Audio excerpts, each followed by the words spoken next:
Seigneur Jésus vient, il nous aime d'un amour incomparable. Parcourez les Écritures. Le Seigneur n'a jamais traité quelqu'un avec mépris. Jamais. Il a traité tout le monde avec compassion. Il a traité tout le monde avec amour. Il a traité tout le monde avec sagesse. Il a traité tout le monde avec un amour d'ailleurs inconditionnel.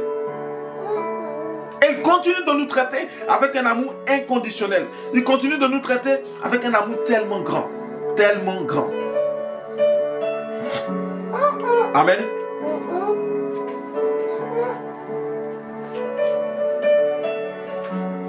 Il prend même le risque de se dépouiller de sa gloire, de revêtir une enveloppe charnelle. Une enveloppe charnelle qui est limitée.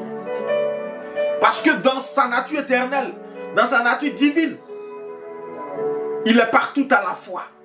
Il sait tout. Il peut tout. Mais, quand il prend la nature d'homme, il est limité dans l'espace et dans le temps. Amen. Déjà dans sa nature divine, il n'est pas soumis au temps. Il n'est pas soumis à l'espace. Il n'est pas soumis à quoi encore? À la matière. Parce que ce sont les trois grands éléments qui forment le cadre spatio-temporel. Le temps, l'espace et la matière. Dans sa nature divine, il est antérieur à tout ça. Il est extérieur à tout ça. Mais quand il décide de venir te sauver, il se dépouille de cette nature divine pour revêtir une nature qui est soumise ou alors qui se confond au temps, à l'espace et à la matière. C'est pourquoi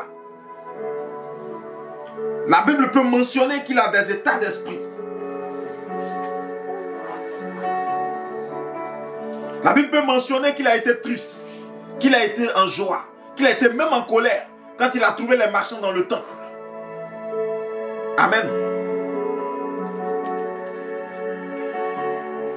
Et c'est d'ailleurs aussi pourquoi il peut comprendre, il peut voir, savoir, comprendre les états d'esprit des gens, l'état d'âme des gens, les situations que les gens traversent et avoir compassion d'eux.